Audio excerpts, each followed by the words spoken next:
भजन संहिता है वो राजा दाऊद ने लिखा है और ये भजन संहिता 31 अध्याय 3 भागों में बांटा गया है। जब आप और मैं 1 पद से लेकर 8 पद तक पढ़ते हैं तो वहाँ पर राजा दाऊद परमेश्वर पर भरोसा रखने के विषय में शिक्षा देता है। और जब आप और मैं 9 पद से लेकर 18 वचन तक पढ़ते हैं वहाँ पास ऐसा लिखा है कि मुसीबत में वो राजा दाऊद प्रार्थना करने के विषय में बताता है। और जब आप और मैं 19 वचन से लेकर 24 वचन तक देखेंगे तो वहाँ पास ऐसा लिखा है कि परमेश्वर का हर बातों में क्या करना चाहिए, धन्यवाद देना चाहिए। इन 3 विषय में ये भजन संहिता डिवाइडेड है। पहला 1 से लेकर 8 तक परमेश्वर पर भरोसा रखना और 9 से लेकर 18 तक मुसीबत में प्रार्थना करना और 19 से लेकर 24 तक परमेश्वर की भलाई के लिए स्तुति करना। तो इंग्लिश बाइबल में ऐसा लिखा है He shall strengthen your heart, ऐसा हेडिंग लिखा है। तो वो परमेश्वर कब आपके और मेरे हृदय को दृढ़ करता है या हिम्मत देता है।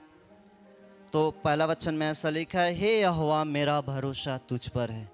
जब आप और मैं परमेश्वर पर भरोसा करते हैं तब वो परमेश्वर आपके और मेरे हृदय को अर्थात मन को वो दृढ़ करता है। आमीन।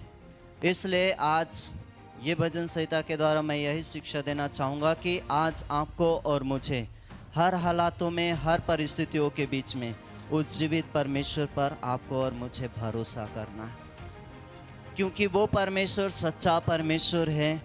और बाइबल ऐसा बताता है, जब आप और मैं दाऊद की किताब, दाऊद के जीवनी को देखेंगे, जब वो बचपन ही था तब भेड़ बकरी के रूप में उनके बीच में समस्या आया। फिर जब जवान हुआ तो उनके भाई लोगों के कारण उनके जीवन में विपत्ति आया। फिर जब वो राजा हुआ तब राजा साउल उसके प्राण के घात करने लगा। फिर जब वो बूढ़ा हुआ तब बाइबल ऐसा बताता है कि उसके खुद के बेटे उसको मारने लगे। तो अर्थात उनके हर एक पीढ़ी में, है ना, उनके हर एक उम्र में कहीं ना कहीं उनके सामने मुसीबत आते थे। पर बाइबल में ऐसा लिखा है, भजन संहिता जब आप और मैं 34 अध्याय में आएंगे तो वहाँ पास ऐसा लिखा है कि जो यहोवा पर भरोसा रखते हैं परमेश्वर उनके कभी भी मुंह को लज्जित होने नहीं देता, अर्थात काला होने नहीं देता। आमीन। अर्थात वो अपने हर एक अवस्था में, अपने हर एक समस्या के बीच में, अपने विपरीत परिस्थितियों के बीच में उन्होंने यहोवा पर भरोसा रखा। और बाइबल ऐसा बताता है कि जहाँ जहाँ दाऊद लड़ाई किया परमेश्वर ने वहाँ पर उसको विजय दिया। आमीन। आपके और मेरे भी जीवन में परमेश्वर विजय दे सकता है जब आप और मैं उस परमेश्वर पर क्या करते, भरोसा करते। बोलिए एक दूसरे को, परमेश्वर पर भरोसा रखिए। अच्छा से बोलिए, परमेश्वर पर भरोसा रखिए।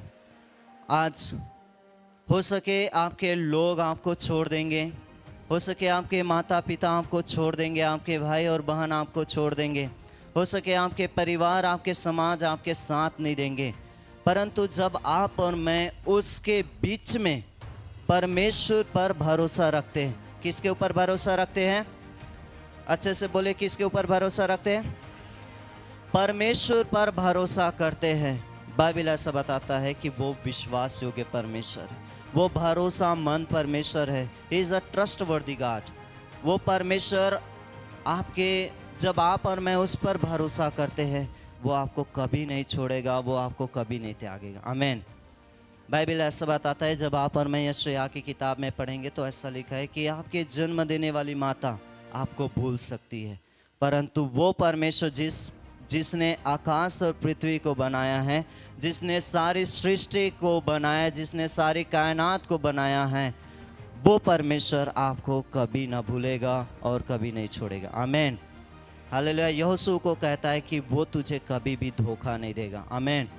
आपके लोग जिससे आप ज़्यादा प्रेम करते हैं वो एक दिन आपको धोखा दे सकता है, जिससे आप ज़्यादा मोहब्बत करते हैं वो आपको एक दिन धोखा दे सकता है, परंतु वो परमेश्वर जो आपको अपने स्वरूप एवं समानता में बनाए वो आपको कभी भी धोखा नहीं देगा। इसलिए इस छोटे से संदेश के द्वारा मैं यही शिक्षा देना चाहूँगा कि हर पल में, हर क्षण में, आपके ज़िंदगी के हर एक पल में आप उस जीवित परमेश्वर पर भरोसा कीजिए। बाइबल में ऐसा लिखा है, श्रापित है वह मनुष्य जो मनुष्य पर भरोसा करता है ना, अर्थात आपको और मुझे मनुष्य ऊपर नहीं, किसी राजा के ऊपर नहीं, किसी और लोगों के ऊपर नहीं, परंतु आपको और मुझे परमेश्वर पर भरोसा रखना है। आमीन।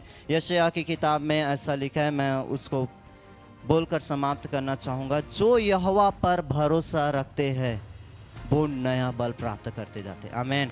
जब आप और मैं यहोवा पर भरोसा करेंगे, इस युग में आपको और मुझे परमेश्वर हमेशा और हमेशा नया बल देते जाएगा। आमीन। बीमारी के समय में, विपरीत परिस्थिति के बीच में, निराशा के समय में, हर हालातों के बीच में, आंसुओं के समय में, संकट के समय में, वो परमेश्वर आपको क्या करेगा? नया बल देगा। बोलिए, मुझे नया बल देगा। अच्छा से बोलिए, मुझे नया बल देगा। सचमुच में जब आप और मैं परमेश्वर पर भरोसा रखते, वो परमेश्वर आपको और मुझे नया बल देता है। आमीन। परमेश्वर इस वचन संहिता के बोले जाने से परमेश्वर आप सबको आशीष दे। सब कुछ